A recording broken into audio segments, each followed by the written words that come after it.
Hello, hello, hello. Welcome to Royal Sussex Live. Welcome, one and all. Thank you so much for being here. And Yvette Black, thank you so much for being here first. And Fancy, thank you for almost being here first. Don't worry, you'll get your superpower back. I know you will. Okay, so let me take that away. Hello to everyone. Connie Bowman. And let's see, I see Lori is here. Novi D. Sherry Ware. Sherry Ware. Sherry Ware. It's not there until it's there. Sherry Ware.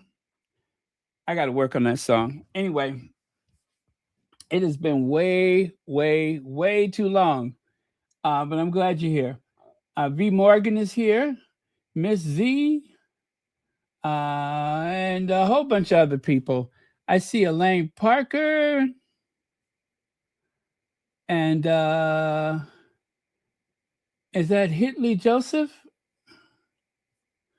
Okay. Elaine Parker, member for 59 months. Wow. 5 years of membership. Where did the time go? Okay, let's get on with it then. Thank you very much for 59 months membership. How do I make that go away?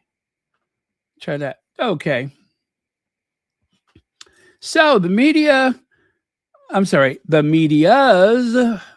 Harry and Meghan hate machine is weird and sad.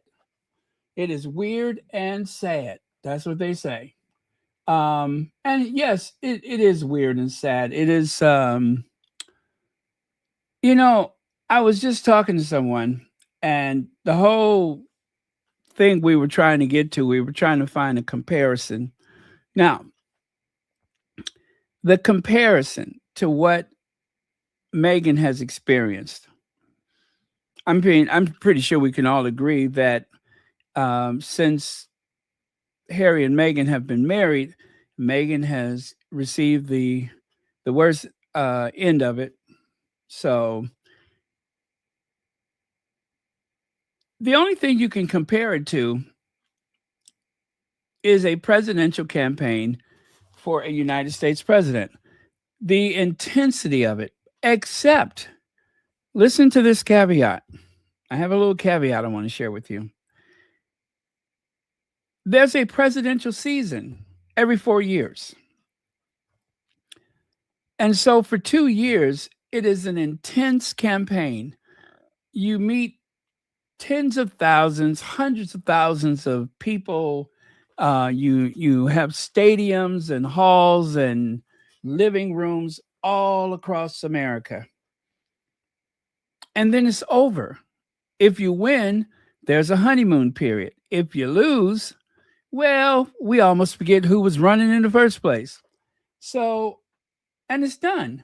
But it's been 8 years of this crap. And Meghan has been through, I'm going to say, 4 presidential election cycles. And she's not even running for president. But that is the level of scrutiny. It is bizarre. There's like nothing to compare it to. And yes, it was a different type of pressure for Princess Diana, but we have the 24-hour news cycle. We have social media. So that means Lottie Dottie and everybody is a reporter. If you have a smartphone, you're a reporter. You have a one of the social media platforms, you're a reporter. And here's the fun part. If you talk about Harry and Meghan, you're a royal expert. There's no school, there's no training. You don't really have to know anything. I mean, look at Kinsey Schofield.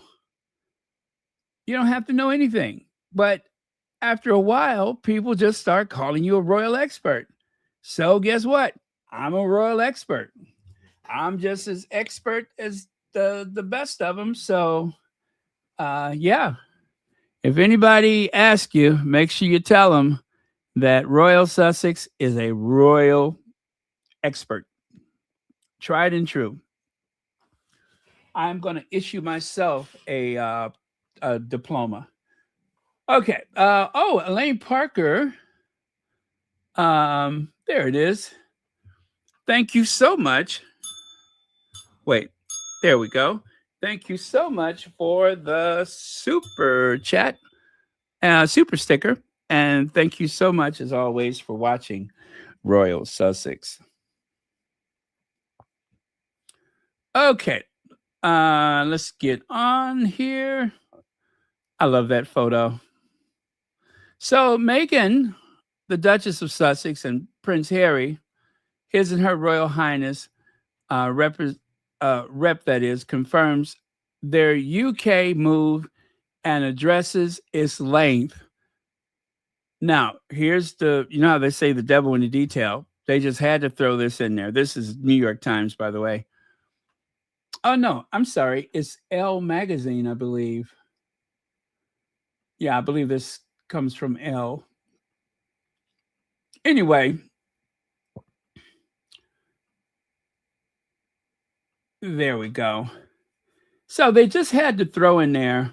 Sources also spoke about when the couple made the decision and where they stand with Prince William and Kate Mediocre Middleton. So Prince Harry and Duchess Meghan will be spending an extended period of time in the UK this autumn with their children, Prince Archie and Princess Lilibet. The couple's spokesperson clarified that the move is not permanent. I think that's why they had to come out today, because the move is not permanent and their businesses will remain based in the US.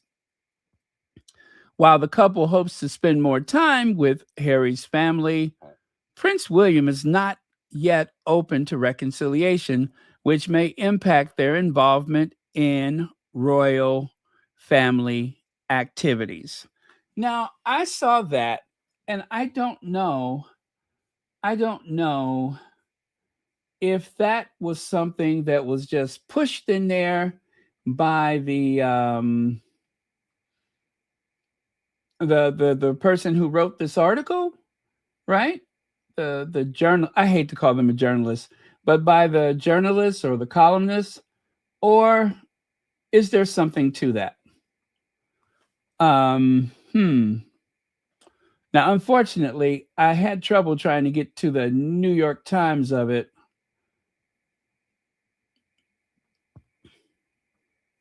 Because there's a paywall. And I can't pay that paywall.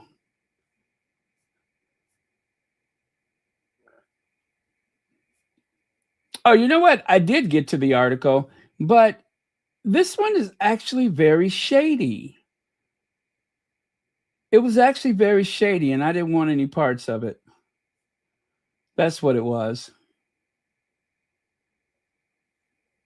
And I mean, it is a very long article. Well, it's not so long, but I don't recognize the two writers. It's not one of the usual writers for anything to do with Harry and Meghan. So, by Nicole Sperling and Sean Hubler, I don't recognize them. So, I'm done with that. I don't want to fool with them. I don't want the negativity.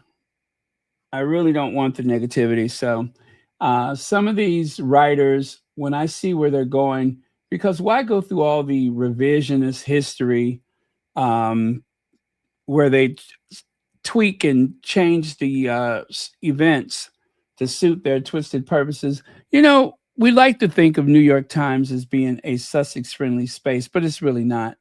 And especially that they had two reporters write this one article says a lot.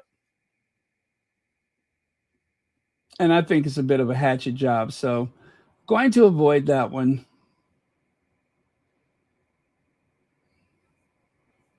I mean, even the title itself, Harry and Meghan sees their California dreams and riches fade away. Like so many others before them, Prince Harry and Meghan arrive in Hollywood with big plans. They are leaving with their star power fading. That's the New York Times. That's the New York Times. That's, yeah. Matter of fact, let me just get rid of that. I don't care for it. I am going to go to a safe space. I am going to go to a safe space. Celibacy, which I don't think Celibacy is with that one just yet. They don't have the quote from the spokesman.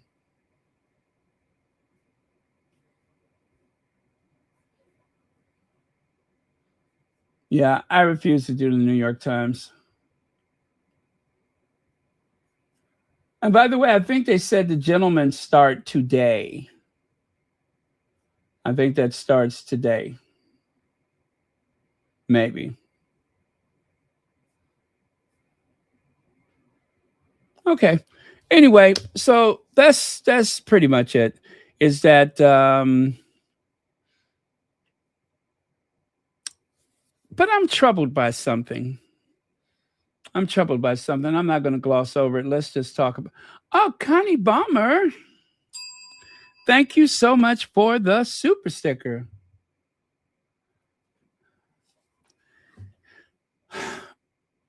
Prince William is not yet open to reconciliation, right?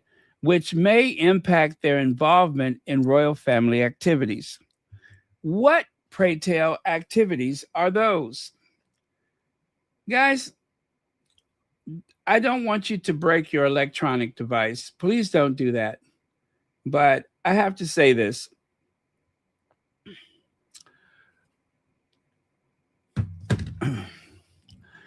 We don't know what conversation that Harry and his father has had.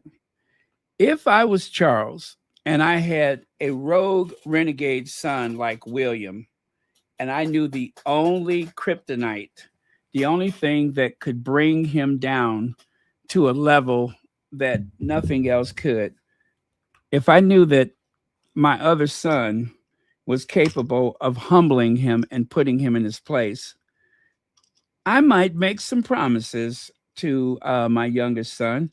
Now, remember, this is not me. I'm speaking like I was Charles III. You get where I'm going with this? So, if I was Charles III and I was ill to some degree that we don't know the real story about because they won't tell us what kind of cancer it is, even, and I was a bit edgy and fearful of my eldest child and heir, there's only one thing that could possibly give me any type of leverage. Now, of course, Harry doesn't have the real power where the throne is concerned because, let's face it, William is just a few breaths away from um, reigning as king. And poor Charles has one foot on a banana peel and the other in that storm shelter over at the St. George Chapel in the George VI tomb. So, I mean, I really do hope and pray that he has a long and natural existence as much as possible. But should something change, then he would be at the mercy of Willie. And that's not a good place to be. Some people might call it karma because look at how the queen was walking out with her coat not even fastened correctly, people monitoring her phone calls according to Spare, and a few other little things they did to make her life unpleasant.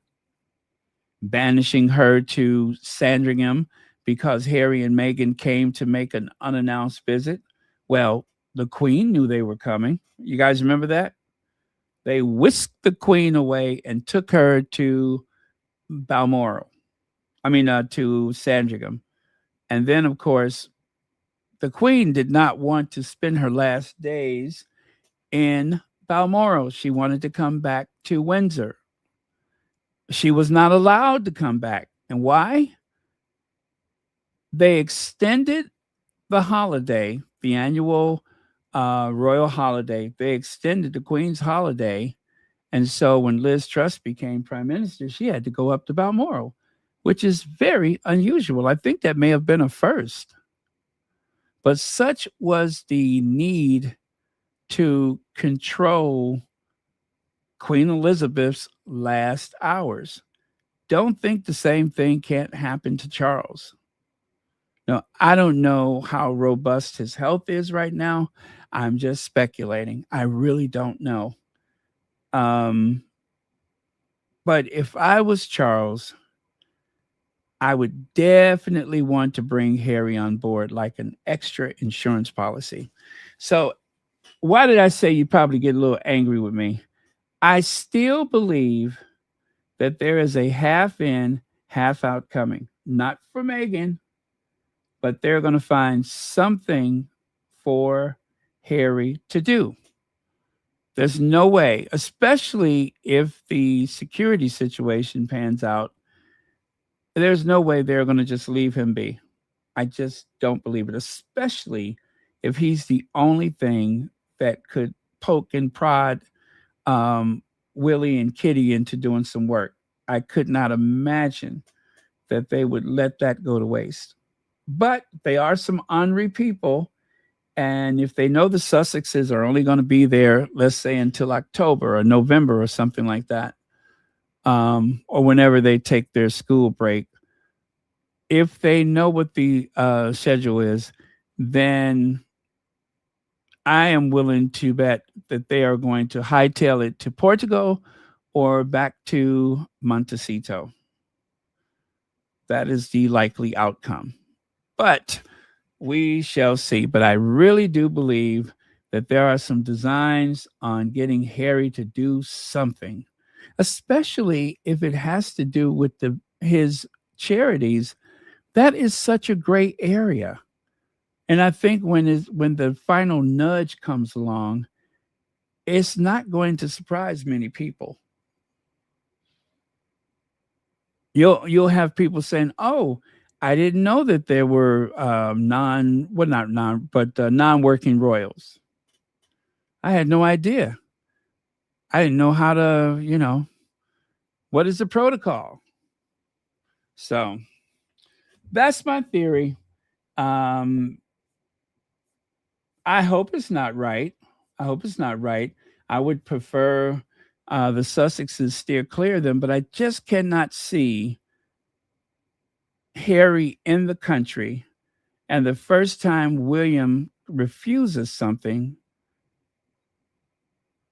do you understand what I'm saying? The very first time William refuses something, then they have they have Charles. I mean not Charles. Harry. They have Harry. So we'll see, you guys. We'll see. It's just really starting to seem kind of odd and strange to me, and I'm just like allowing possibilities to play out in my head. Charles is giving them a suite in Buckingham Palace. Oh, no, I didn't hear anything like that. Um,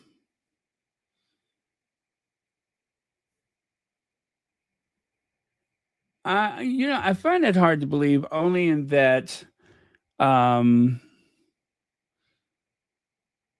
how much would they even be in central London, let alone to spend the night? So I really really do doubt that.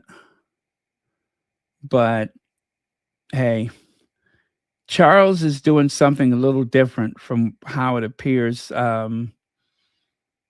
This I think this is something that may be his closing act or whatever, even if the act is 15 or 20 years away or whatever. I don't know.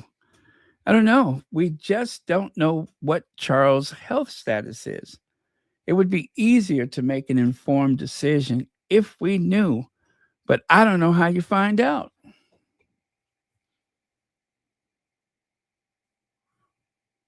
Bonnie Mighty says, I prefer Harry get the half in, half out, and left Meghan out. If it's fine, they're not going accuse her of breaking protocol and cost of her clothes. Yeah, I should not think that Meghan would be so excited to be around any of the pomp and circumstance. But remember, you guys, I gave you all a checklist, starting with, let me see, what is this? Soon to be September. Okay, so I'm going to say the Christmas walk. Oh my God. Listen, you guys, something can change between now and Christmas. That would be very dangerous for the Sussexes because those are real monarchists out there. And if somebody says something vile and ridiculous, um, it's it's it's a tough one to get past. So I'm going to say no that one. Maybe Harry, but certainly no kids. And in a long, long possibility, um, if Harry goes, that Meghan would go, right? I mean, let's face it, you guys, they're over there. They're over there, and anything's possible.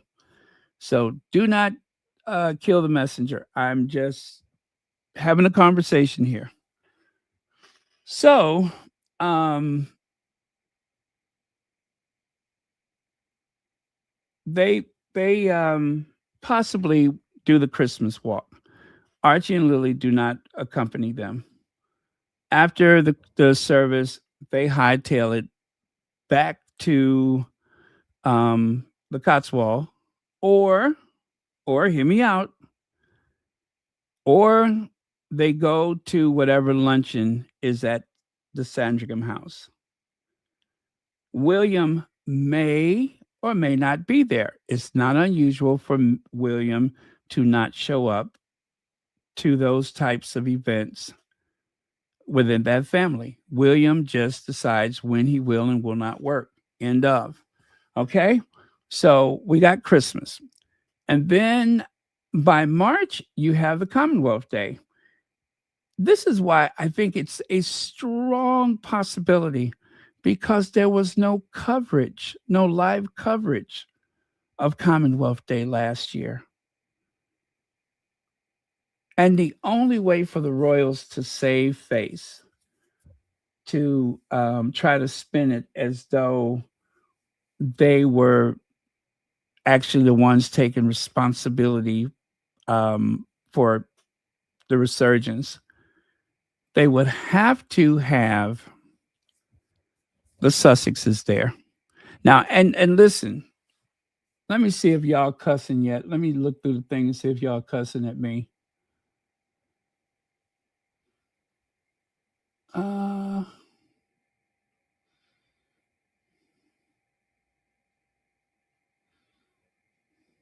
okay. I don't see any F bombs or anything. Okay. So, in order to get something, you have to give something. Now, if Harry is still in need of royal protection from Rayback, there would be leverage with these up and coming events. But there's no way to know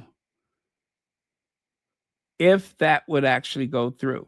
In other words, maybe they use it as leverage, but I haven't decided that I want you to go. So let's say that that's in Charles' hip pocket, right? Maybe that's a little wild card he has just in case of emergency. Okay, so you got that. Um, we got the Commonwealth Day. And then after that, trooping the colors. If Charles wants to look like that person, right, they could actually have the working royals only in the carriages, which I prefer that Archie and Lily never go near a carriage. But there are a lot of royals that were on a inner balcony when those planes flew over, and they were not on the main balcony, but there's one in that courtyard, and we can kind of see under that archway that they were there. There's no reason to believe that they may actually invite them, but they do not participate in the balcony, the parade, or the carriage and such. Okay. And then you can just rinse and repeat for Wimbledon, an appearance at Wimbledon, but not while Kate is there. Just like Camilla went when Kate was absent and sat in the royal box. If the royal family needs to use this as leverage to demonstrate that we're not such bad people, I think in exchange for the royal protection, and listen, guys, I'm not giving them any ideas. I'm not telling them anything that they don't already know. That might be a way to go about it. That's why I said, you guys, I'm telling you this so you won't be shocked later on. Because I know we have had more shock than we know what to do with up until this point. But if I had to guess, I would assume that things might go in that direction. But anything is possible. Everything is subject to change. Um, just like we're hoping that Charles will be here for those events. But if Charles is not here, then it definitely takes on a whole nother uh, wave of possibilities. So Prince Harry and Meghan, the Duchess of Sussex, have denied meeting Jerry and Christian Horner. Have you guys heard anything about this? For a secret lunch ahead of their return to the UK, reports emerge on Monday afternoon that the former Spice Girl and her husband invited the Duke and Duchess of Sussex for lunch at their Cotswolds. Who started that? Who started that one? If this is anything like the negotiation for the gentleman, I think somebody is having a good laugh at the Sussex's expense, at their team's expense. The hell is this? So I think this came from the Daily Fail. Yeah, according to the Daily Fail, Harry and Meghan joined Mr. Horner and his wife at their 9.2. Oh, God, why do they always give the prices? I'm sorry, you guys. I'm sorry. Usually I'm as cool as a cucumber, but I am so sick of it. Do you hear me? Sick! I'm sick of it. Okay. I have had my meltdown, and now I am ready to move on. So, anyway, they were at their countryside mansion during their trip to the UK in July.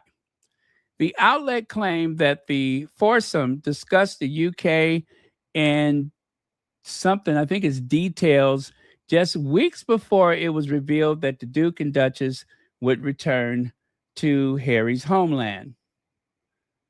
Did this get cut off or no? potential place for, okay, yeah, Meghan's about the, yeah, that got cut off, I think. Either that or maybe I screwed up the order. But anyway, um, potential place for the Duchess to move while Harry has maintained consistent phone contact with Mr. Horner. I don't even know who these people are. However, the Sussex's spokesman has vehemently denied these claims while admitting Harry and Meghan are great fans of Jerry and Christian, even though I don't know who they are. The spokesman told GB News that the claims in the original story were completely untrue. This is really, um, I'm not even going to say it's getting out of hand. It's gone beyond that. It's gone beyond that. Are we going to have to sift through the most blatant, lies on a daily basis? So this is two things that the Sussex's spokesperson has had to fend off in a very short period of time.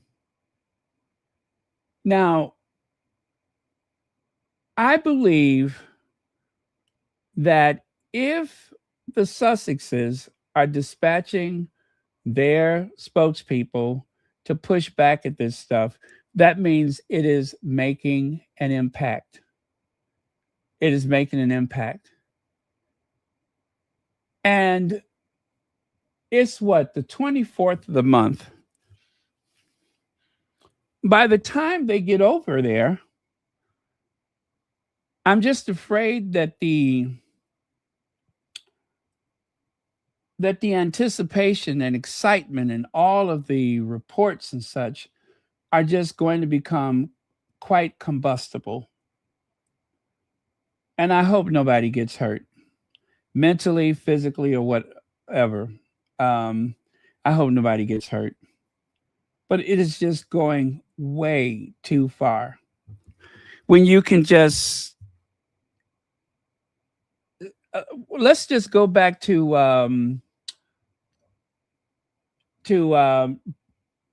Stewart, Martha Stewart.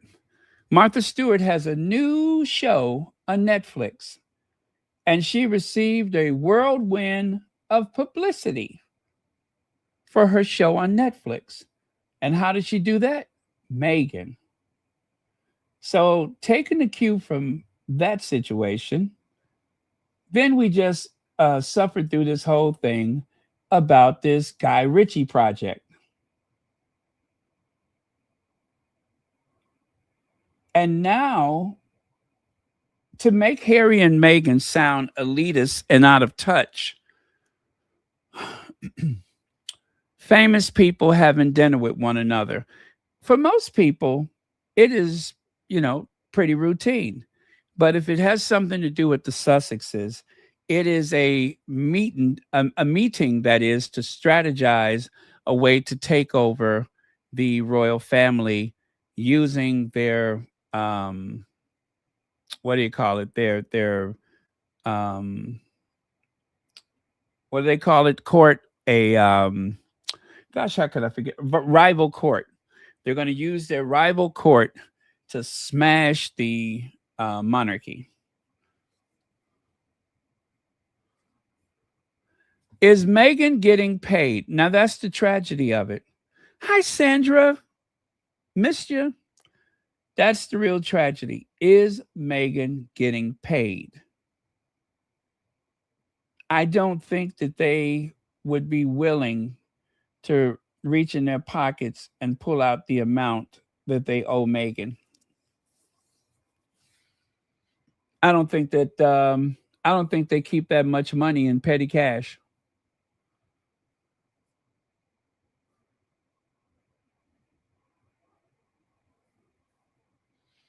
Thank you, Annie Bullard. And that is so true. That is so true.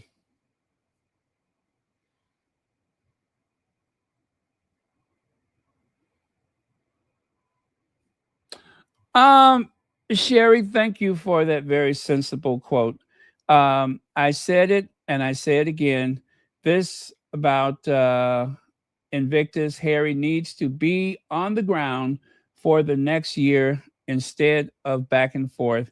It makes sense. You know, this is going to be a very important game. And I thank you so much for saying that because we can go around in circles with ideas, expressing whatever ideas that we have about things. But this Invictus game that is coming up needs to be picture perfect. There should be no um, disruptions, no flaws with security, no vulnerable spaces or anything like that. And the best way to ensure that there's no possibility of some rogue individual trying to bring embarrassment or trying to harm any of the Sussexes, because, there's a good possibility that the introduction of Archie and Lily in a formal way may very well happen at the Invictus Games. Anything I picture in my mind's eye that Harry enjoys, whether it's um, taking up part of the activity, participating in the activities at the Invictus Games, right? Um, or even swimming in his backyard. When he almost when he almost launched Lily, when he almost launched Lily up there with the Hubble Space Telescope. That one, when Harry seems to forget how strong he is. Um,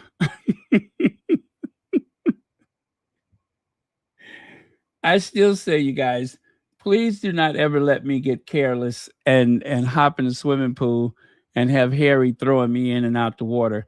I don't want to end up in the neighbor's garden. That might hurt. So, anyway, what was I talking about? What was I talking about? Um, anyway, slipped my mind. But as I was not saying, um, yeah, okay, I get it.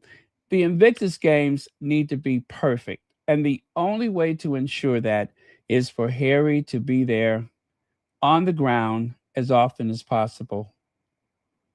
And of course, their production company, they may take a break from production until, well, not right now, but at some point, they may even take a break from their production and their philanthropies to focus on the Invictus game. Or, Meghan is perfectly capable of making sound decisions. She may have access to other things that they currently share, and she has her own business to consider. So they're going to be very busy. And Sherry, I do thank you for pointing that out because all of this back and forth and me trying to be as careful as I can not to rile anybody up, I think that just makes so much sense that I am going to lean into what you just said because I think that that is very sensible. He needs to be there. So this is for you.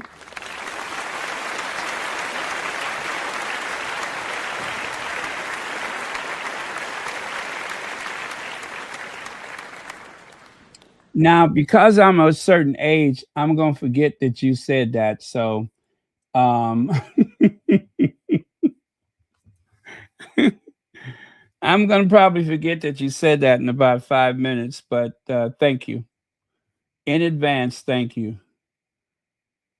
Because that is so important. And I think we should, I'm sorry, I try not to say that.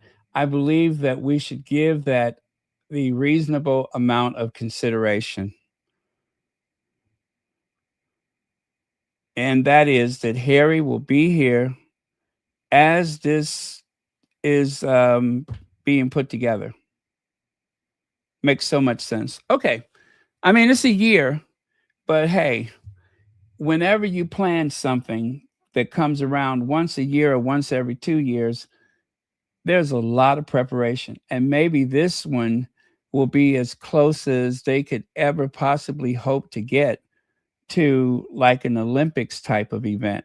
Now, of course, it's not going to be big as the Olympics. It won't be as big as the Paralympics, I suppose. But they are going to scale up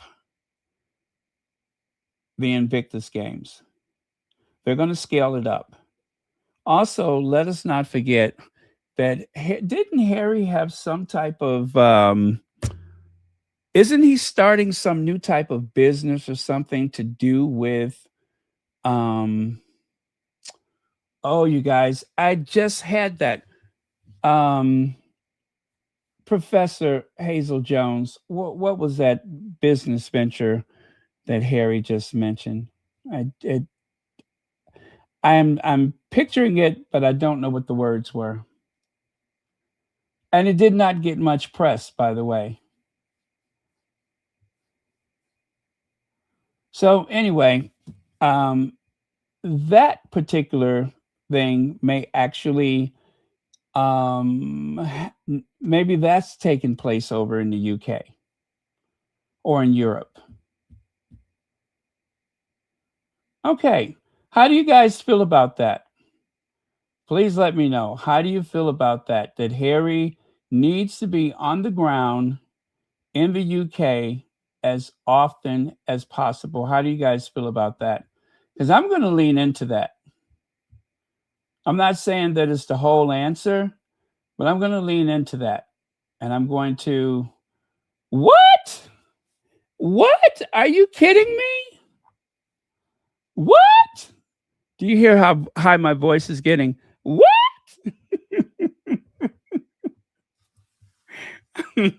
Where's legs? Legs. Where's legs? Where's legs? Because Hazel Jones is tripping. Uh, but no, you know what? If I could remember what day that was, let me see. Give me just a second. I'm going to see if I can find it.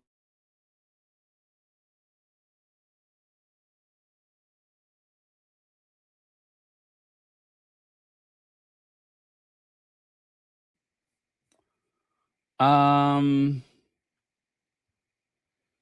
Let me see here. Is this it? Prince Harry is shifting his focus toward establishing a charitable initiatives and separate independent path rather than launching a brand new commercial enterprise. So, current business and career focus. Insiders report Prince Harry and Meghan are increasingly pursuing individual. Nope, this is not it.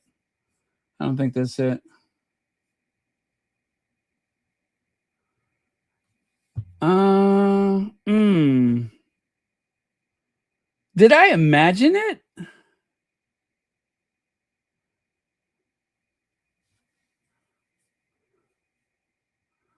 Oh, well. Okay. Well, I won't spend a lot of time trying to work it out, but gosh, that's bad.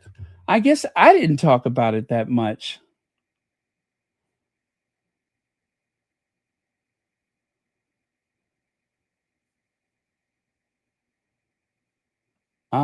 Let me see.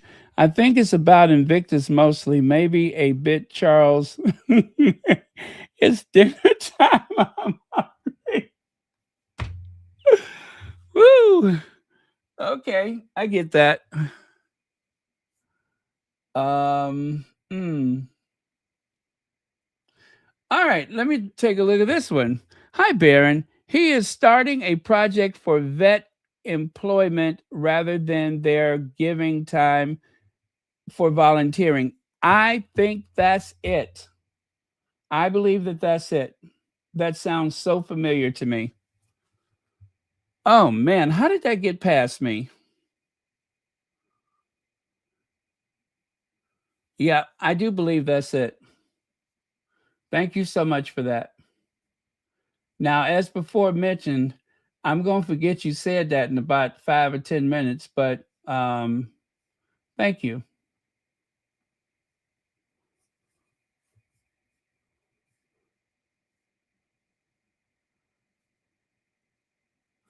Okay.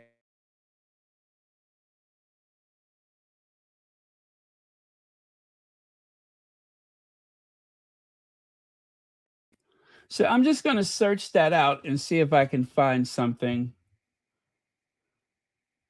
Okay, speaking in Washington at an event organized by the Independence Fund in August of 2026, Prince Harry highlighted that standard civilian human resources systems often struggle to recognize military abilities. He stated that the world needs more hero. Nah, that's not it. But no, you are so right. Okay. The purpose commercial project aims to bridge the gap between military service and civilian workforce, helping former service members utilize their practical experience, resilience, and operational training. Uh, ooh, I'm just not seeing it. I mean, okay. But no, I recognize what you say, and I know that's it. All right. Well, anyway, let's not stay stuck here, but thank you so much for that.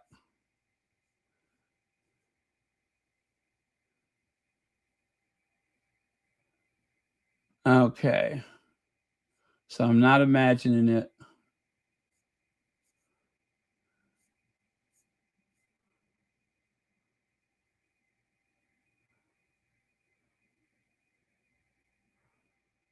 Well, thank you so much for doing that. And they will, if it's one of those AI things, like the one I saw where they had an AI Pierce Morgan, they will take it down. And the way you can tell it's not legitimate is because Pierce Morgan has his own YouTube network, right? He has his own Pierce Morgan universe. And so this channel that I saw where it was, it looked like Pierce Morgan was sitting at a desk talking, but the channel was new. The logos and everything were not consistent with Hoghead's channel. So you just know it's not the right thing. So yeah, when you see those things, please do report them, but make sure that you're reporting something legitimately. Otherwise, you can get yourself in trouble. So just make sure that it is something that has crossed the line. And if it's misinformation, that's crossing the line. When it goes beyond opinions, when they say things like the police were out at their house and all, then you need to report that.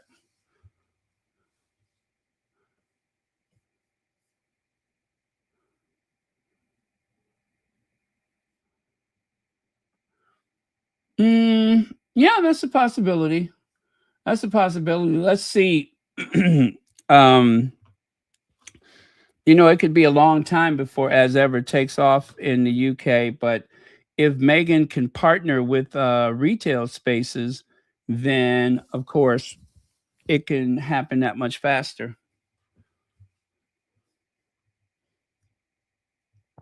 So, yeah, it wouldn't have to be the type of mail order that's happening right now. If they can negotiate some type of retail spaces, then bada boom, bada bing. Okay, you guys, I love when we all help each other. Now, one of the squatties was nice enough to send me a box of the cookie mix. And there you can see apricot, raspberry, and blackberry cookies.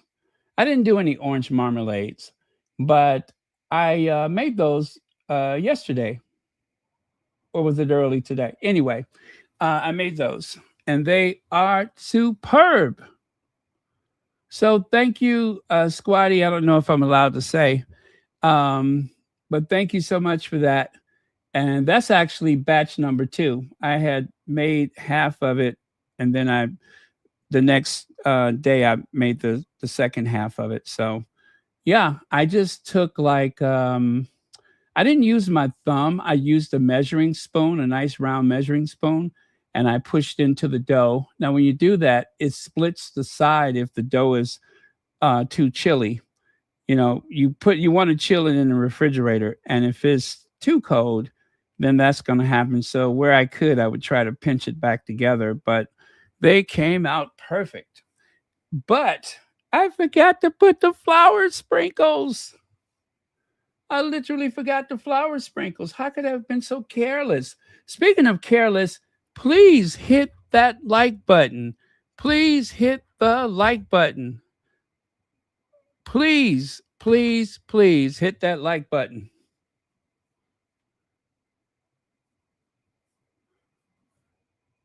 Oh, the apricot is amazing, Sherry Ware.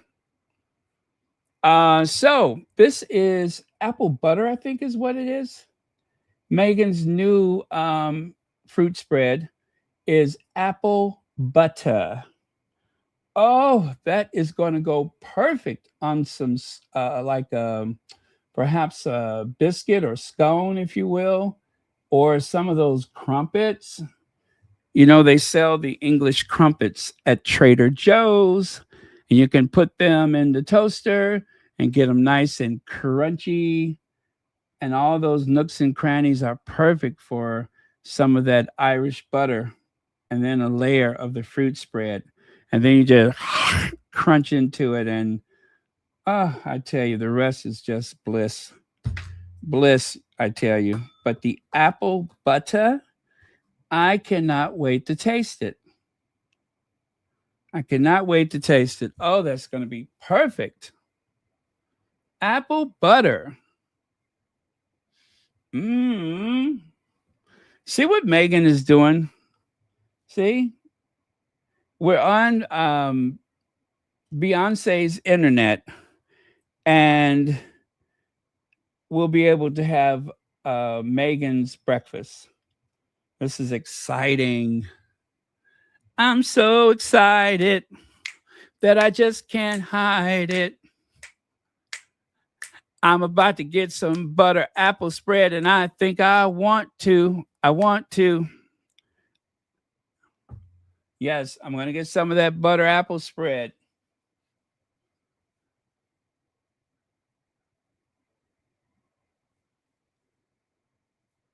And there is the blackberry. Remember, the darker the berry, the sweeter the juice.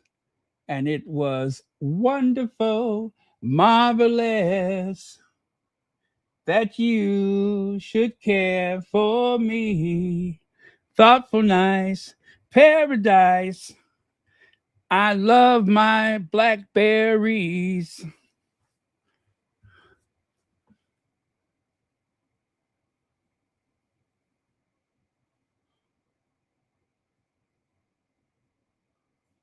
I was so surprised that someone sent me a box.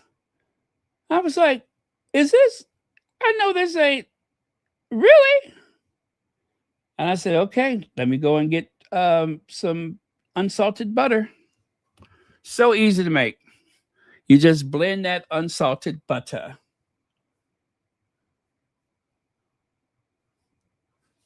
Loving father, husband, and paratrooper. So few characters to do justice to a man who gave us everything, carrying his legacy forward one day at a time. And that is from the Travis Manion Foundation.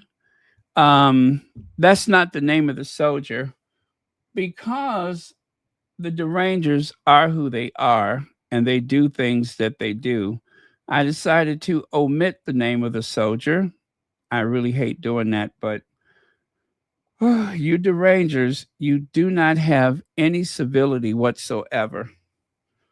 And before you go and start getting in people business, I just decided, okay, I'm not going to include the soldier's name, but um, there is his wife and the daughter, and I believe that that is the soldier's mother that Prince Harry is embracing back there. Now, this outing did not have any press included. There was no press with this. Um, and I bet you a lot of people don't even know that it happened. The tabloids They just barely covered it, which is unfortunate because um, if you recall, when Harry went to, I believe it was the Tomb of the Unknown Soldier or whatever memorial that was in Australia, when he went to that place, there were so many beautiful photographs that came out of that, very touching photographs. Well, there were not as many of them here. However, they were no less dramatic and stirring to look at. So, um, this was a very, very sweet thing. It's being reported on GB News that Harry and Meghan got security back. Media mad because now they won't unencumbered access. They won't have unencumbered access to them. Thank you so much for that. Thank you so much for that. Oh my gosh, the news is coming fast and furious. My head is spinning. But that is good news. So, um, Harlan Baker, thank you so much for the super chat and the information. But I have to ask you this again. Now, do you guys see why I say that a half in, half out of some degree seems to be in the works? William may have overplayed his hand. William, with all of his rudeness to his father, may have been the one that instigated this entire event. Or, or it may have something to do with the new government, even though they say they don't have anything to do with it. It may have something to do with Clive Alderton leaving. There's a whole lot of maybes. But whatever it is, I'll take it. And I'm so, so glad that they're making it official. So let me see if I can find something to share about that.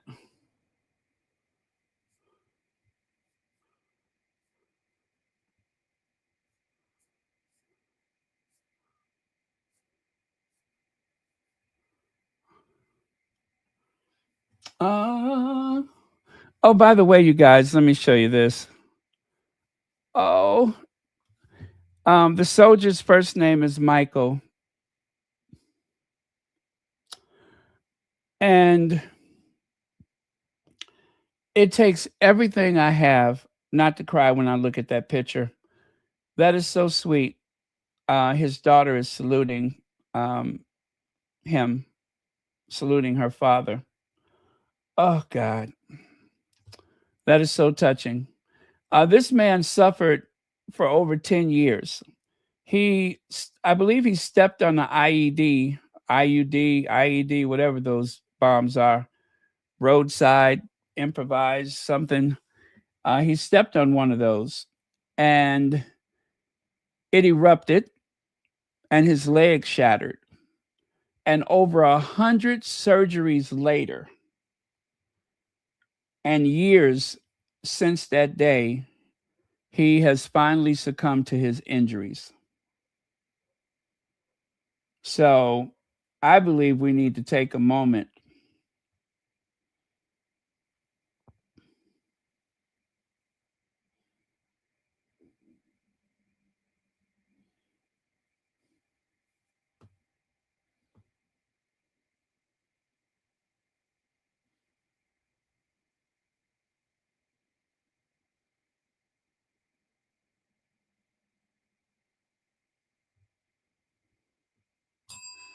Okay.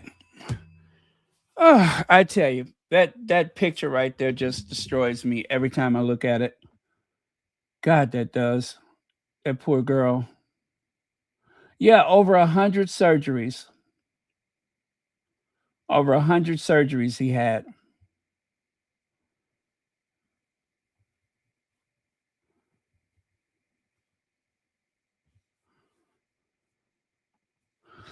Baron, I do not see I don't see a half in, half out for the monarchy, but I do see the government circumventing Charles and his pettiness to give by giving Meghan and Harry diplomatic authority. Well, it's so cliche, but two things can be true at the same time. One of the things that the prime ministers have done over the years is save the monarch from themselves, to save the monarchy from itself. And I know officially that it's supposed to be a private family matter, but that's the same thing Queen Elizabeth said before she hightailed it up to, or should I say, down to London when the prime minister advised her, Mom, I don't think you understand. So just because they say they're not getting involved doesn't mean they're not getting involved. Now, sometimes we don't say it publicly because we want to allow people to save face. And considering those big jowls that Charles has, well, now he's got a lot of face that needs saving. See that? Charles' face is so massive, it's got two zip codes or two postal codes. So he's got a lot of face to save. Those jowls, those gigantic ears, that very cartoonish nose, he's got a lot of face to save. So while I do understand what you're saying, I'm just going to humbly say that I don't think that's the whole story. I believe that there has been several people that have advised the monarchy about the pettiness.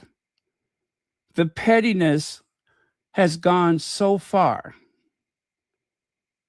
And there's no reason to think that they would stop out of the kindness of their heart.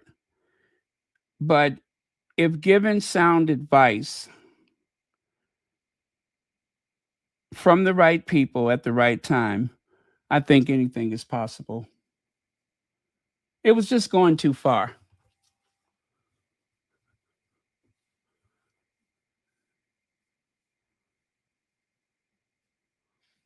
Brokeback. Woo,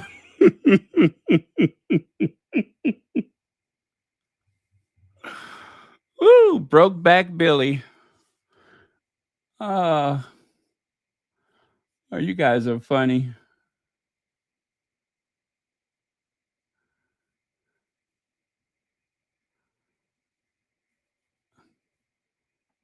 Yeah, exactly. Exactly. Whatever happens, there's got to be the ability to save face. This is why the United States is still over in the Middle East. Even though we seem to have lost against this country over there,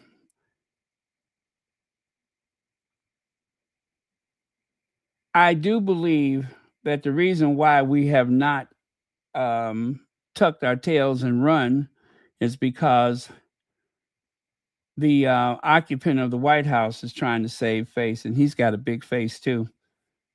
I mean, a big moon pie face. So um, that's why these things drag out the way they do.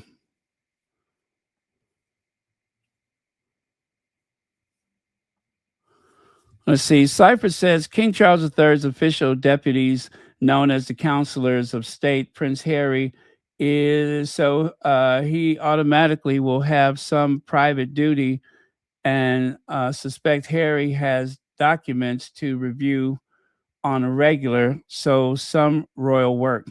Yeah, because William's kids are too young.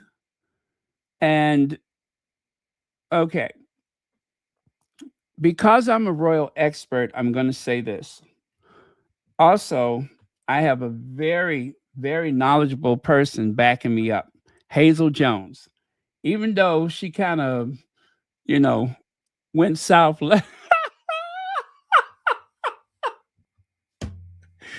even though she was hungry and went south last time, I think she'll back me up on this one. And if she does, I might send her a McDonald's gift card or something. So anyway, no, I'm just kidding, you guys. But listen, if by any chance something happens to William, there will be a need for a regent. And that regent, well, quite obviously, would be Harry. So I do believe that Harry would be the logical choice to maintain the operations of the day on behalf of his nephew.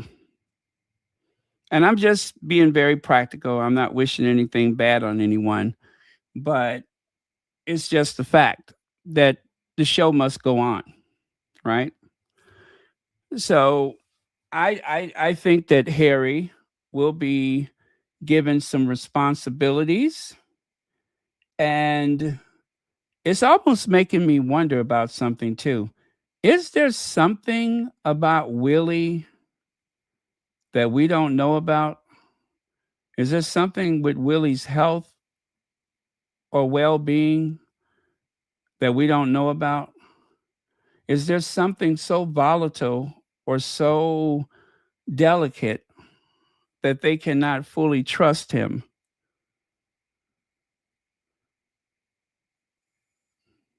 That's what I'm wondering. Is there something that is not just necessarily going on with Charles, but is Willie turning into a weak link?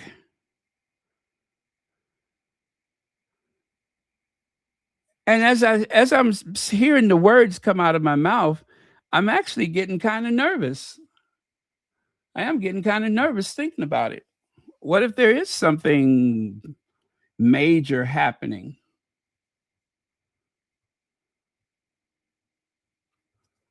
What if there is something major happening?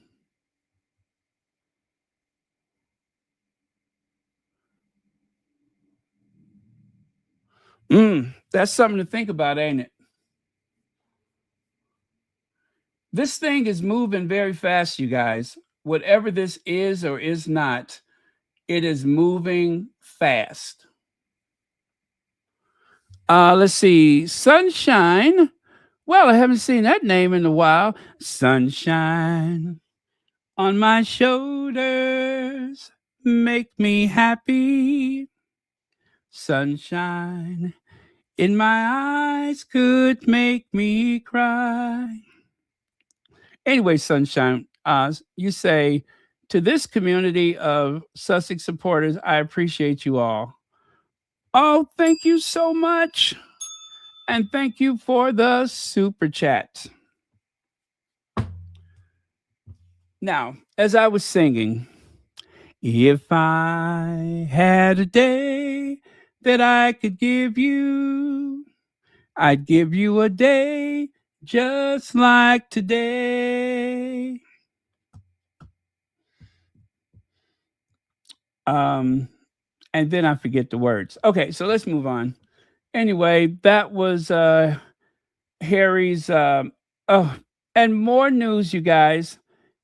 Oh my God, it's all coming together. I looked at this earlier and I was wondering why now. But if there is some kind of thing happening with the royal family, could that be why Harry chose today to end his what was he on the board of directors? Was he one of the chairs or something like that? Prince Harry is officially stepping down from his role on the board of African Parks. A spokesperson for the Duke of Sussex confirmed his departure after a 10-year tenure with the conservation nonprofit. The charity stated that his exit is part of a planned governance refresh, with his official duties concluding on September 30th. How convenient. Despite cutting formal ties, Harry's representatives emphasized that he remains uh, a dedicated supporter of the organization's broader conservation mission. Now, I shared this on X, formerly known as Twitter. Would you like to know what I said that was so petty, maybe even a bit childish, but I think it was very justified? I'll tell you what I said. I'll tell you what I said.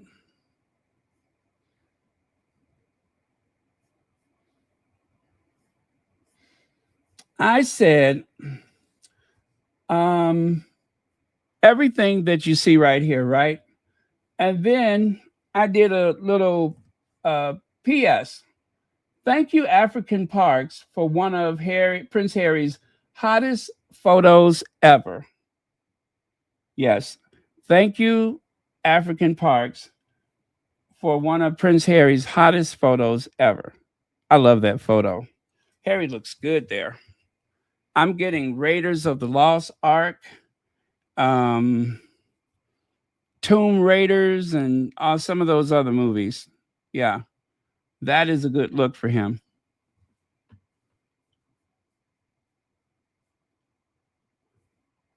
So now the articles from some of the British tabloids, they did not just announce that Harry was stepping down.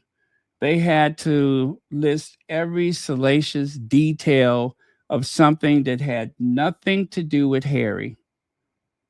But they never miss an opportunity to try and destroy Harry's reputation. They never miss an opportunity. They don't make the same associations over and over again when they talk about the Prince Andrew. They don't do that. They don't go into every inane detail when it's talk of Prince Andrew. But for Harry, something ain't even got anything to do with him. I'm just like, oh my God, you guys, give it a rest. But anyway, I applaud Harry for staying on as long as he did. When the going got tough, Harry didn't turn tail and run for it. He didn't just drop his connection to the group. He stayed. He helped them to raise money and meet financial goals, and um, and he honored his commitment for a full 10 years. And I think that's commendable because some people, the first sign of trouble, they're out of there. But Harry stayed. But now it's time to move on.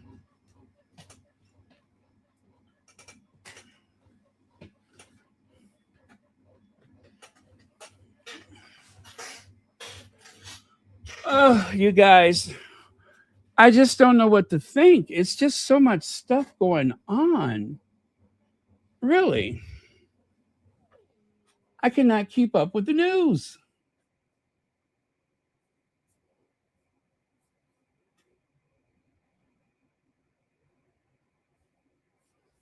Okay, give me 1 second, you guys.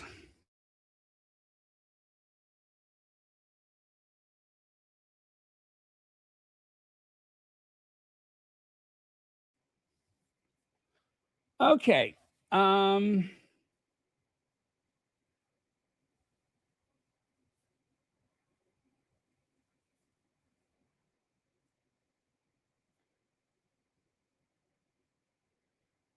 I'm trying to find the actual. Okay.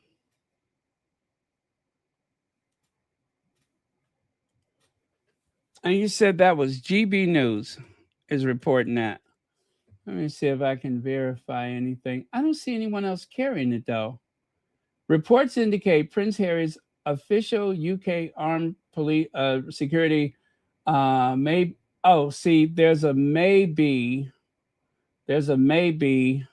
reinstated by Ravek as he and Meghan plan to return to Britain. Now, see, there's a maybe there, so and nobody else is carrying it, so I don't think it's really official yet.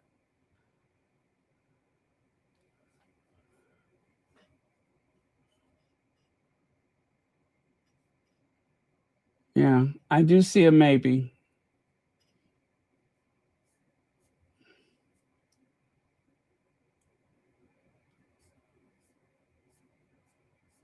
Well, I'll feel better when there's like a very formal announcement. But I just did a search and I just cannot find it.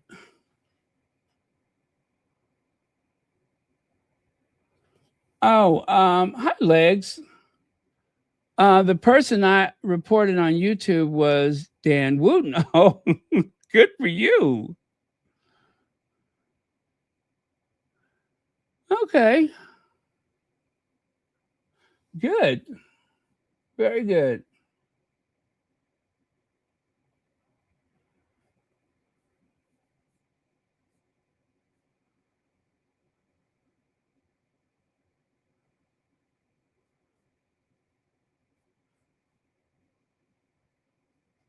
Okay, well, you know what? I do hope we hear something by the end of today.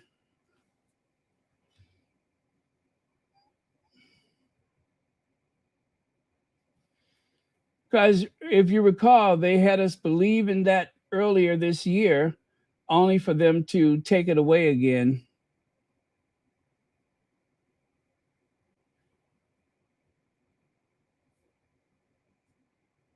So we're going to watch that space, but thank you so much for that information.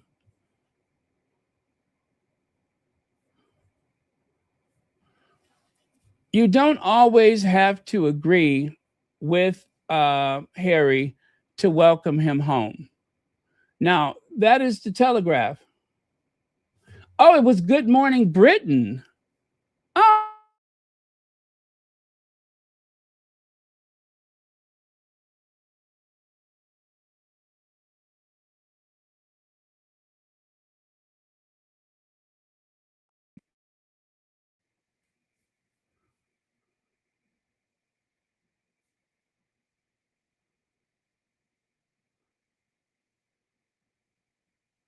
huh. Okay.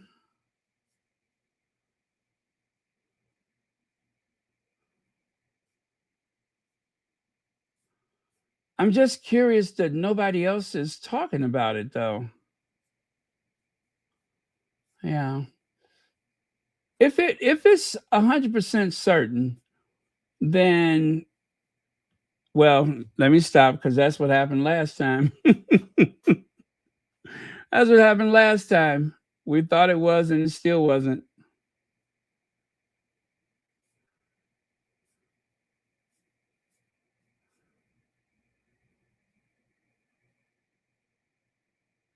But David Plunkett says that Prince Harry and Meghan, the Duchess of Sussex, should get a limited level of royal security.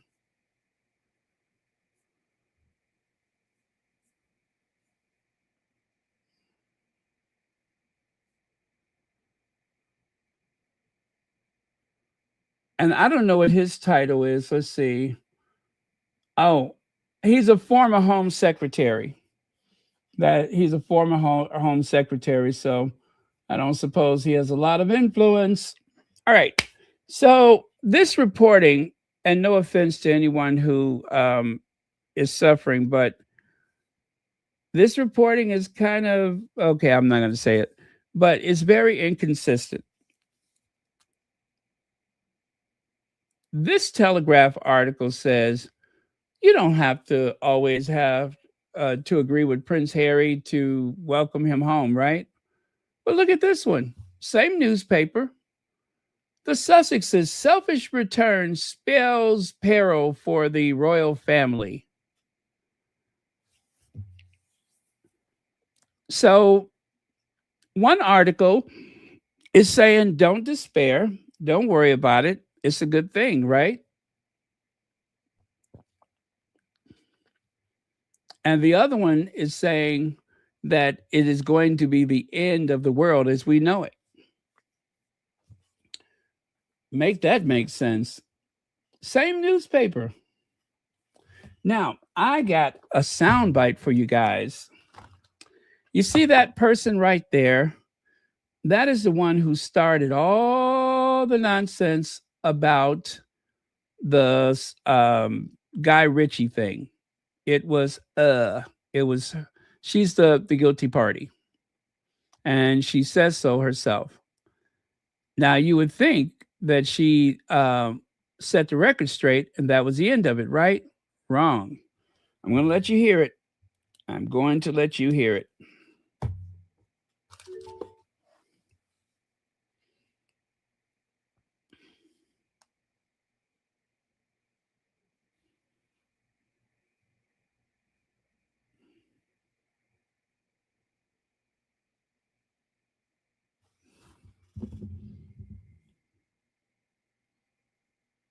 Weekend on the Sussex beat, I'll tell you. So obviously last week I reported that Meghan was making her return to acting. At the time I'd been told there was a show she was very interested in. It fell into the whole puzzle of why they were moving back to the UK.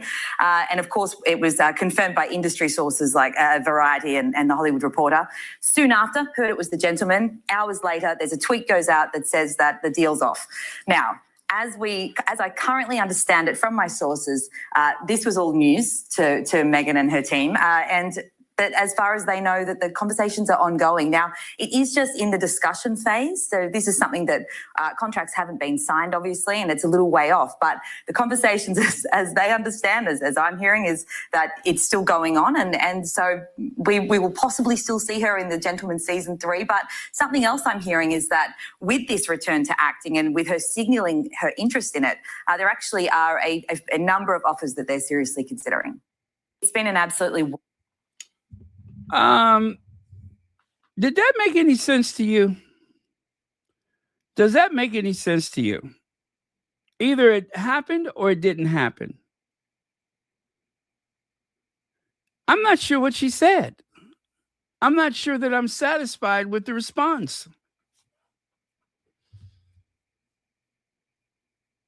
It seems to me like she's talking out of the side of her mouth.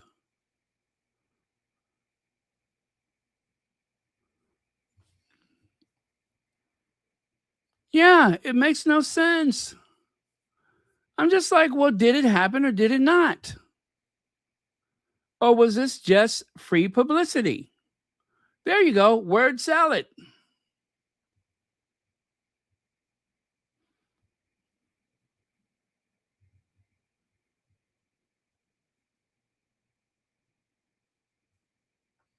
Oh, wow, that's nice.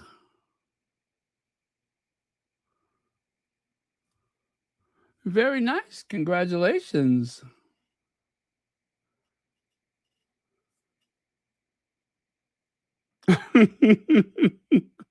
Oh, no, not Kate Middleton.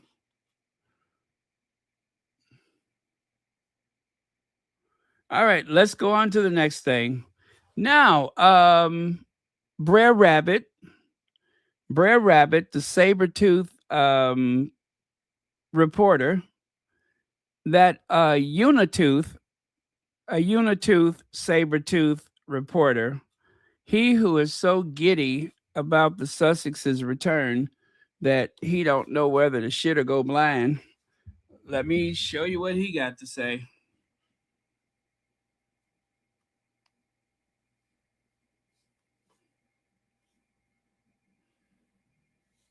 Oh, Brer Rabbit.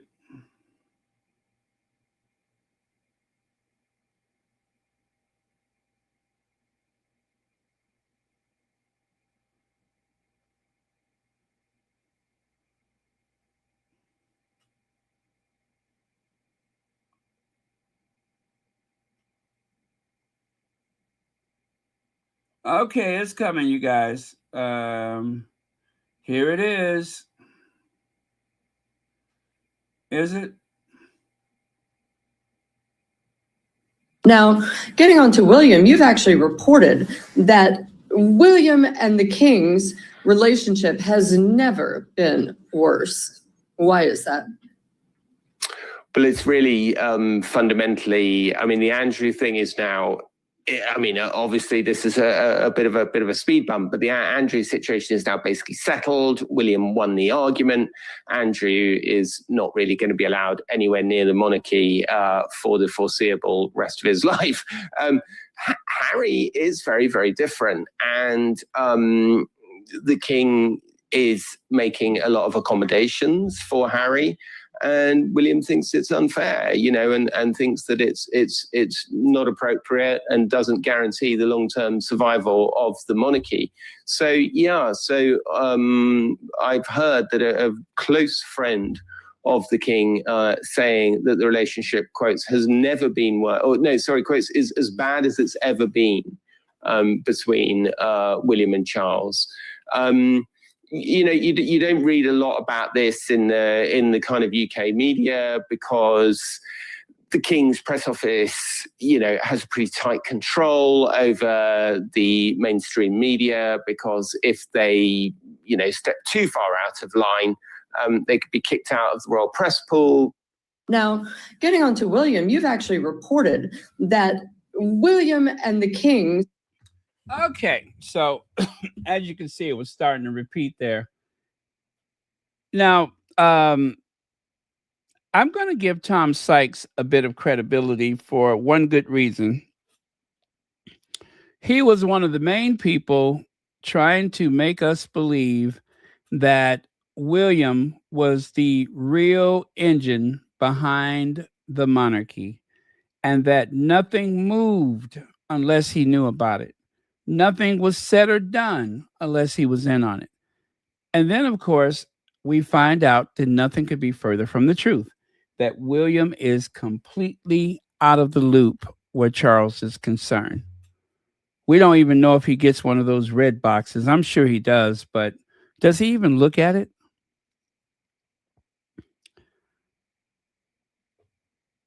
Charles has waited all this time to be king, and he is not going to forfeit his duty for William to come in there and ruin things.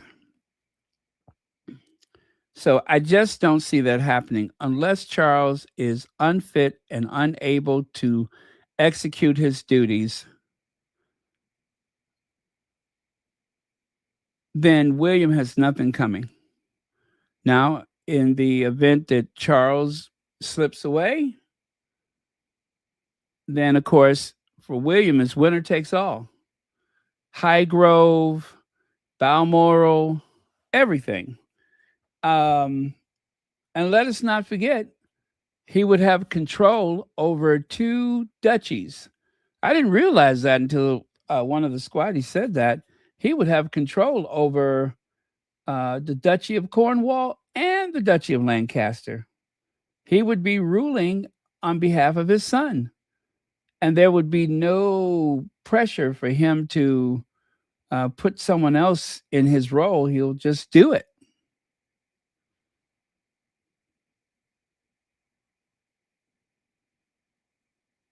And there would be nobody to stop him. So Tom Sykes started getting a bit freaked out by the possibility of a King William. And at some point, he said on a podcast that William is not ready, and that it's a lucky thing for everyone involved that William has this long period of training, because he's not ready. How did Tom Sykes go from William is ready and fit to lead and take over to Willie's not ready, seemingly overnight? Like someone just hit a light switch and all of a sudden, Brer Rabbit said that William wasn't ready yet. How did that happen so fast?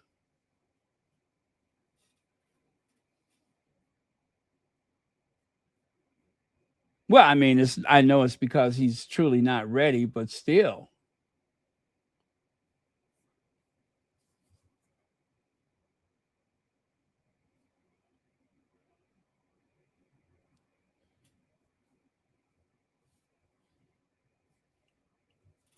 I really don't know why Meghan is going back to a country that trades her every single day. Make that make sense. Well, I have deployed just about every possible scenario I could think of, just shy of saying that, you know, something completely out of the story, or should I say out of the realm of possibility. I've said just about everything I could think of. And it could be a combination of any of those things. It doesn't have to be a singular something. It could be a combination of things where this move just makes sense.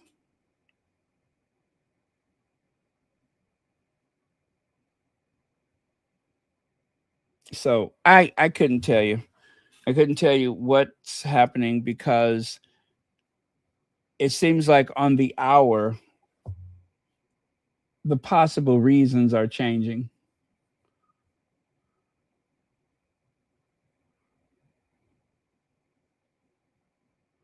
Good King Harry, stay ready. Oh, let me see. I've been ready. I've been ready. I'm just saying, I've been ready.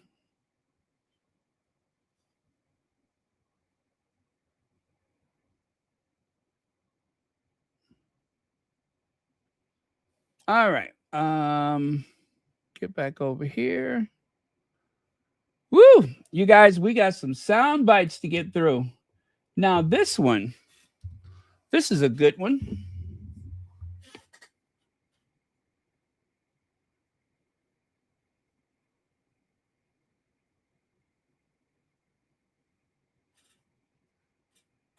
Yes, Sussex Team Warrior says 3 people in Meghan's family has a direct connection to the monarchy. It's really that simple at the end of the day. Yeah, I agree. Those children, their very existence is enshrined in the fabric of the UK.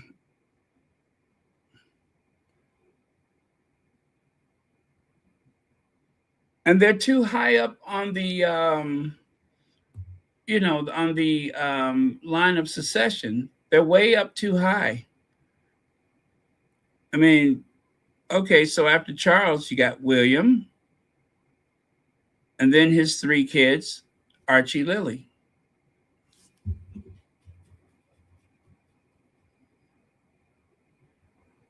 I'm sorry, Harry. Well, you got William, his 3 kids, Harry, Archie, Lily. So that's what? That's 6 right there when William takes the throne. That's numbers 1, 2, 3, 4, 5, 6. And then, of course, Eugenie. No, I'm sorry. Andrew, the sick old man, and then Eugenie. I'm confusing myself. Let me stop it. I'm going from bad to worse with this.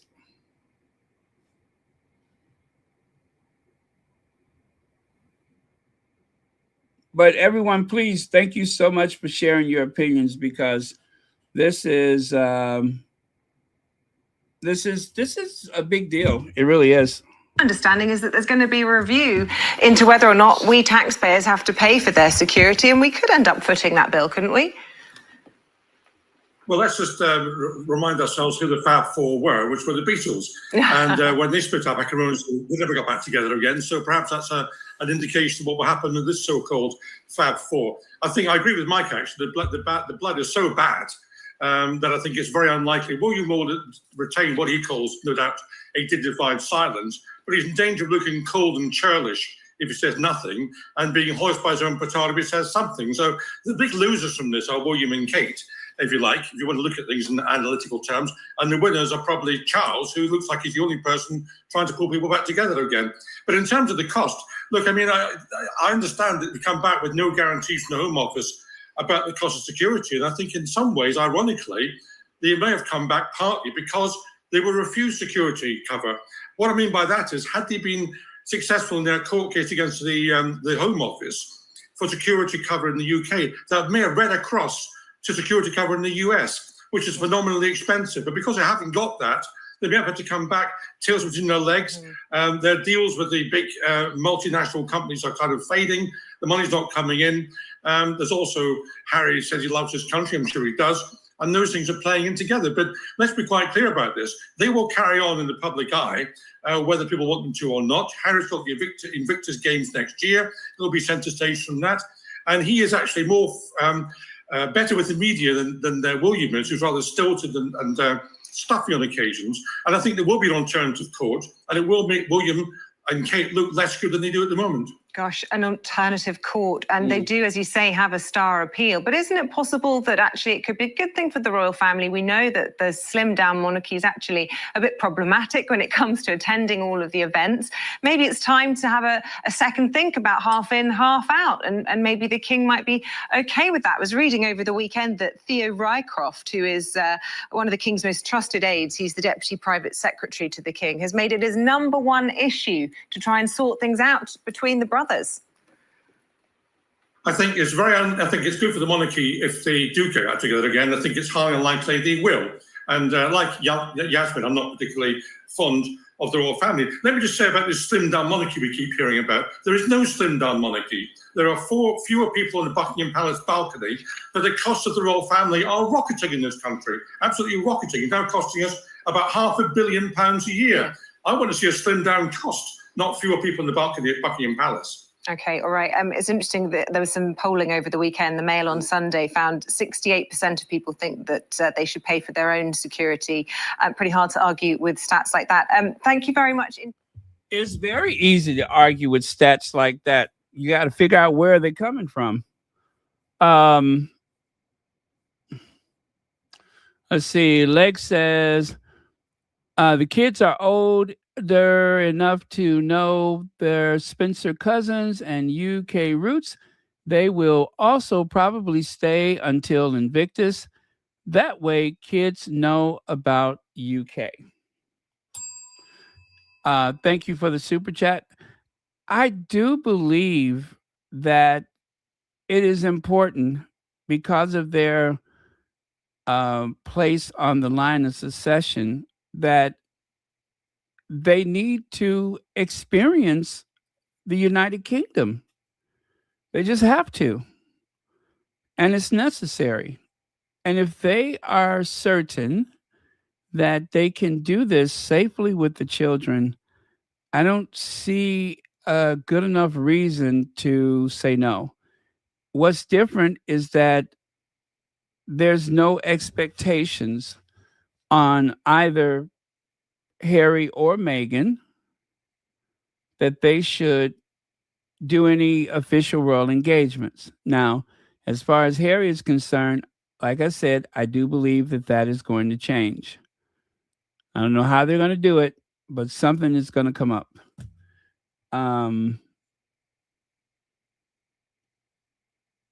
Also, the reason for all of these changes, that is a mystery. What is going on with Charles? What has changed all of a sudden? I tell you, I won't relax until we get an official word on the security. That is when I will truly relax.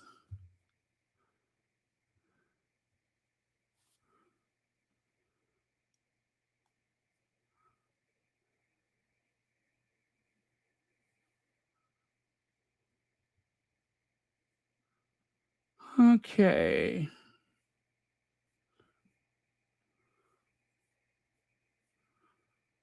Well, anyway, we got another. Let me see here. Thank you, Legs.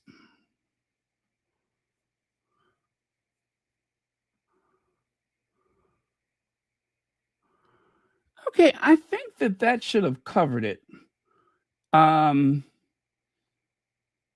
that face she's making, right?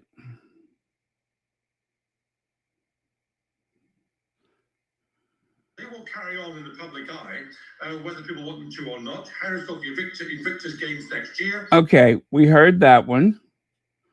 I'm just going through making sure. Okay, yeah, I think we're good with that. All right. I'm invincible. I'm the Prince of Wales. Who needs to do any actual work? Prince of Wales, delusions of grandeur. Too close, Willie. Too close. Time for a reality check. Well, if you know the classic story of Icarus and Daedalus, father and son, Greek gods, it's a lesson about hubris, pride. In the story, father and son, they were flying, but the son started showing out. He wanted to be a clever fellow. And his father warned him. He said, listen, boy, do not fly too close to the sun because our wings are made out of bird droppings and feathers and some other stuff. So do not be a fool. Stay away from the sun. Did he listen? Of course not. And for that reason, tragedy struck.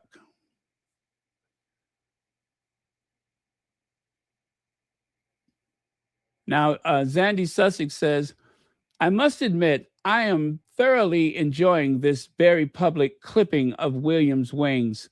William actually started believing he was invincible and flew a little too close to the sun. Well, of course, the sun is from that which all life on earth is possible. If it wasn't for the sun, there would not be photosynthesis that, maintain the plants. And anyway, if you believe in the theory of relativity or whatever, then you know that we were once amoebas or something, and through evolution, et cetera, et cetera.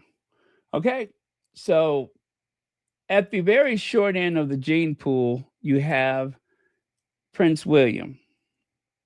At the other corner of the short end, you have Kate Middleton.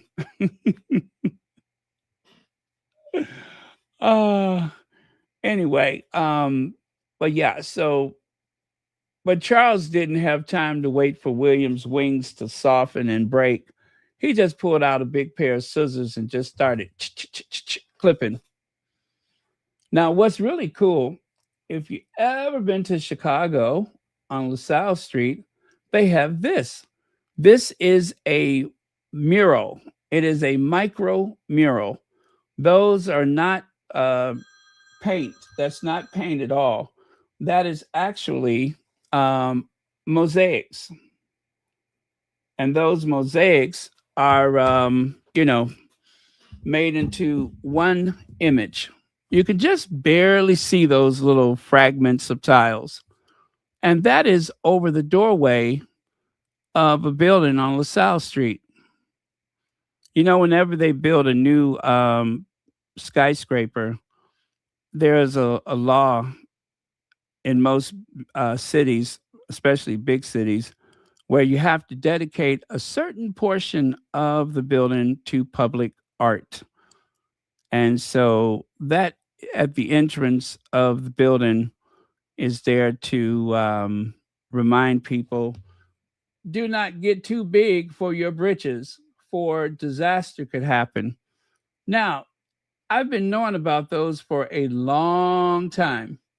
What I did not know is that there was a hotel fire years ago that killed over 60 people on LaSalle Street.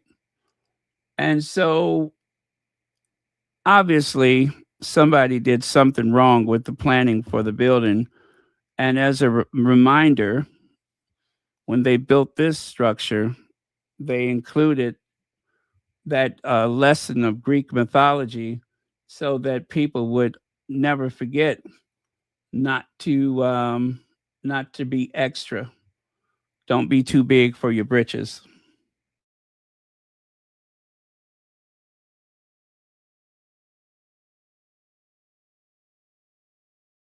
Yeah, Chicago's had a whole bunch of disasters. Now, that happened back in 1946, and 61 people were killed and 200 were injured. Happened at 12:30 a.m. So that is a little symbolism. Very interesting. 22-story building.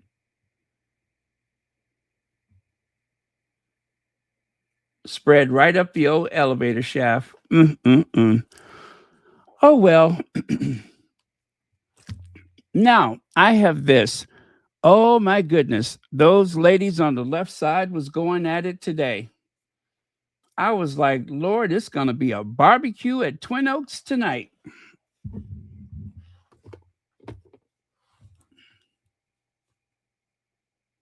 Are y'all ready? Hang on to your hats, because they finna go there.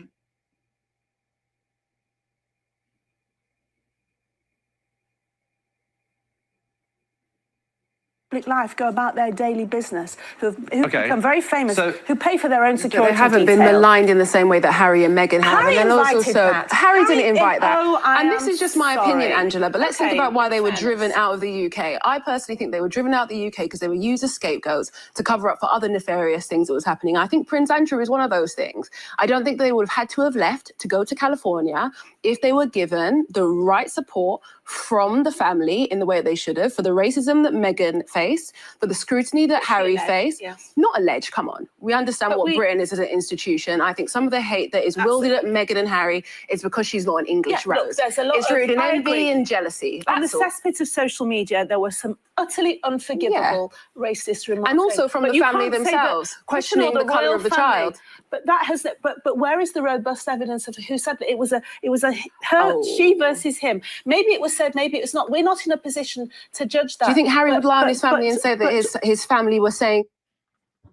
We're not in a position to judge that. So when it's something that is anti-Sussex, then there's judgment all day long.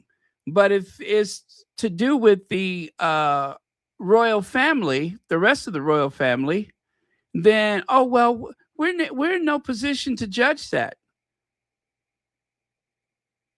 Harry said it in his book. And certainly, Omid Scobie wrote about it in his book. No, I'm sorry. They mentioned it on the Oprah Winfrey Show. The only thing that was missing was who said it.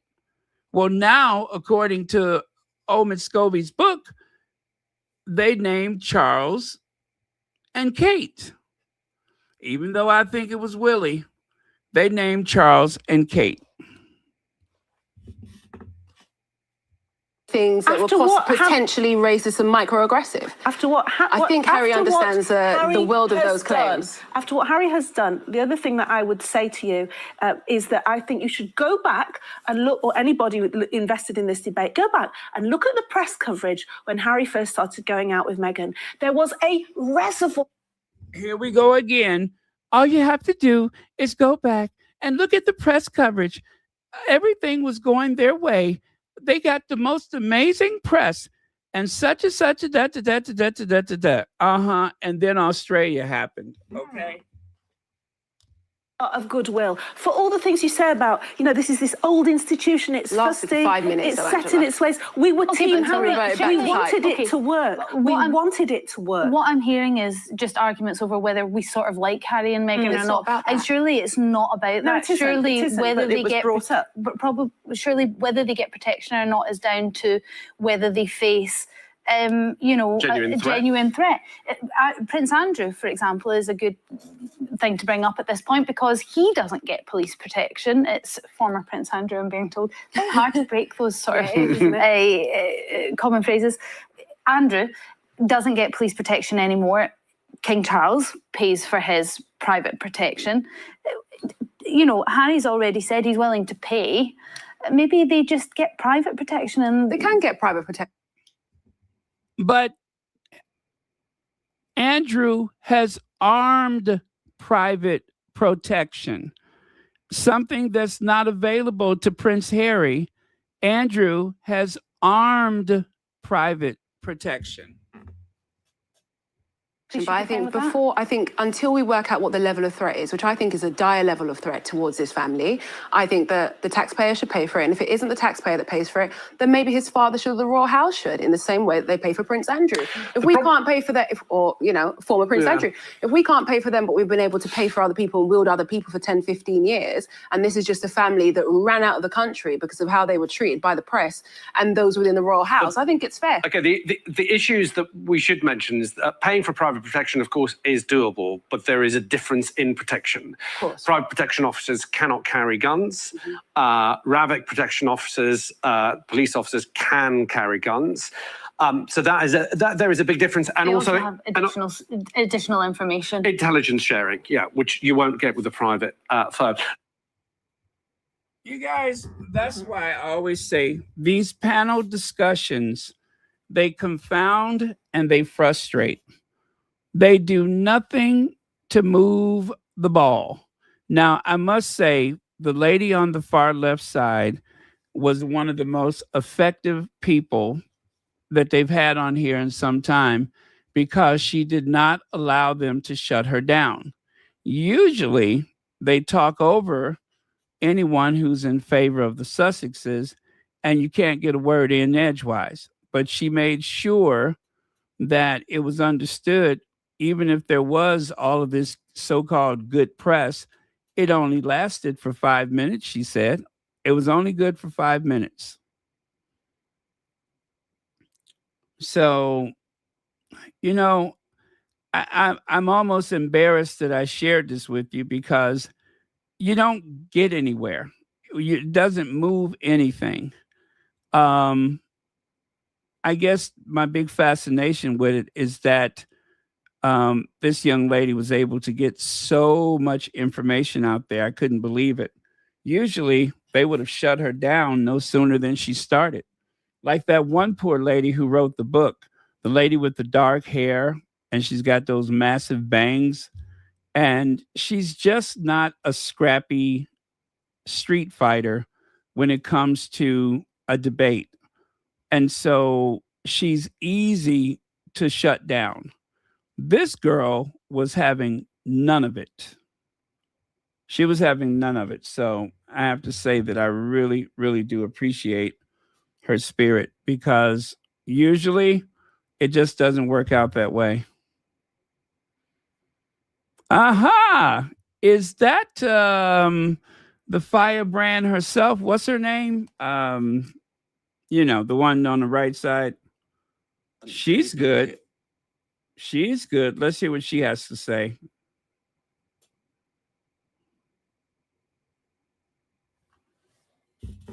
Absolutely wild weekend.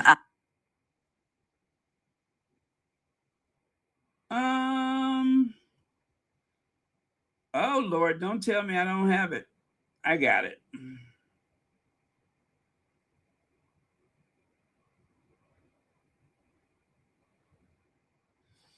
Okay, you guys, I was doing good. I guess it was too good to be true, because I have seemingly misplaced it.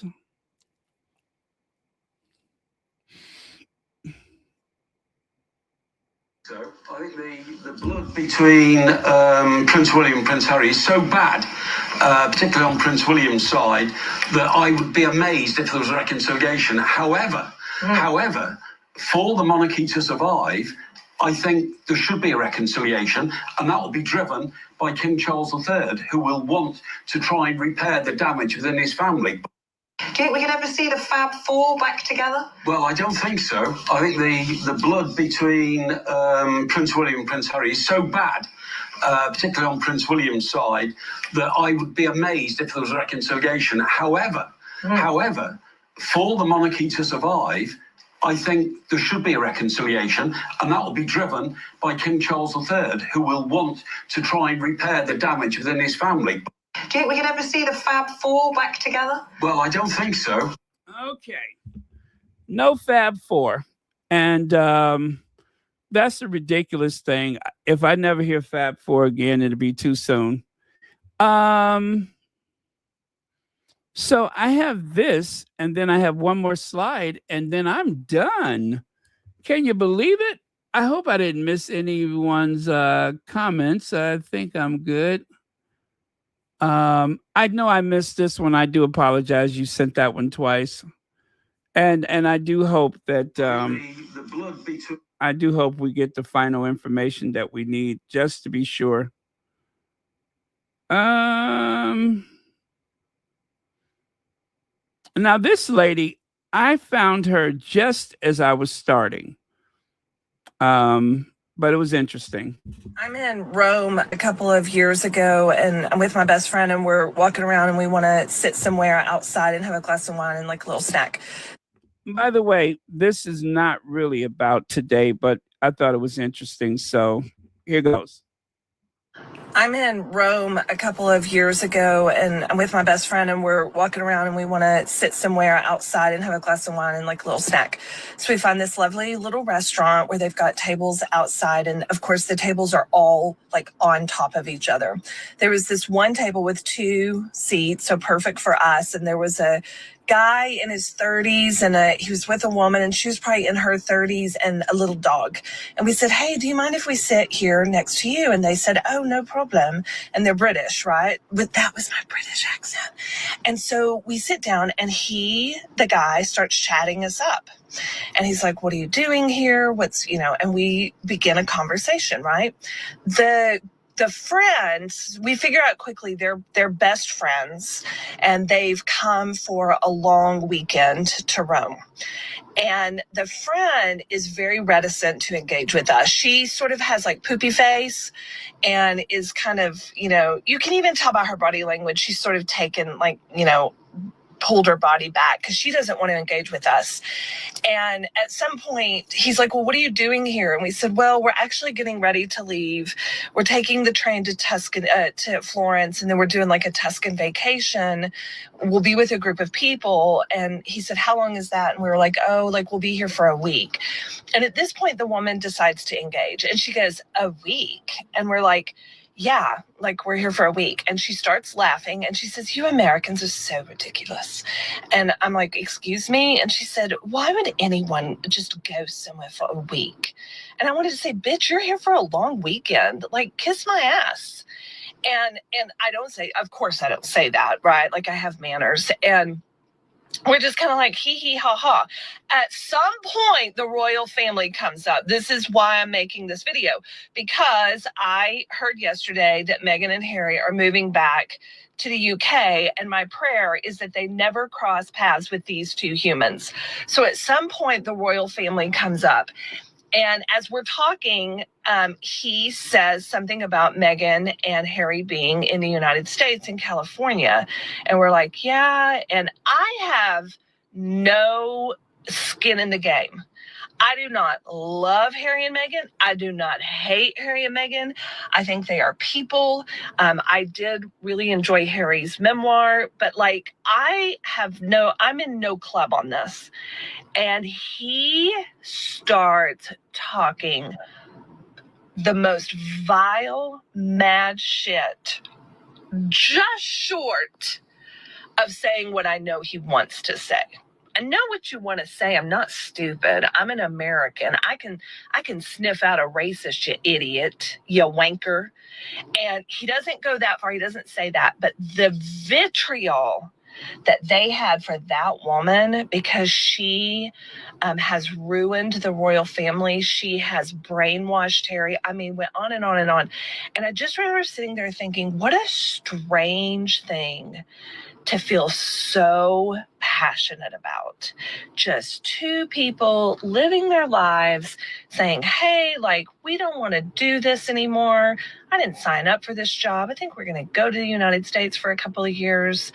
And they just went on and on. Needless to say, we did not exchange information. I did not follow these idiots on Instagram. I did not enjoy my time with those 2 people. Okay, well, there you go. Now, see, this is something that I have been saying for a long time about Americans and racism. There are a lot of people like this lady who is not afraid to call it what it is. Now, that is not the majority of people. Most people just won't say anything. And then there's some people who will call it out. And then there's, of course, the people who like to perpetuate racism. But like she said, I'm an American. I'm pretty sure I know what you wanted to say. You just kind of have a sense about these things. And of course, the microaggressions that Meghan faced and the very subtle, what do you call it, insults, attacks, and such, all very subtle, but all very deliberate, all to remind you that you do not belong here. So, okay, but I thought that was interesting. Now, the last thing I have is this. Oprah Winfrey, when she first made the Forbes list as one of the richest Americans, she had $1 billion. Now, for a long time, she was stuck at about 2.7, but I see she's at about 3.4 billion. That is a 3, not a 5, right? Anyway, she's doing good. She's not working as much, and that's why it amazes me that she still is increasing her wealth, but that could also be explained because of her production rights. So there's a lot of money to be made when you're in production, which of course is the model that the Sussexes are using, and hopefully they will be as successful as a Oprah Winfrey. So with that, you guys, thank you all very much. I thought this was a very spirited debate amongst everyone present, especially those that participated. And I hope that that if they are going to be there, that is as safe as humanly possible. So I guess I'll see you all tomorrow. Love you guys. Thank you so much for being here. And Elaine Parker, if you're still awake, thank you for joining us. We'll have to do that again this week. Oh, there you are. We'll have to do it again this week.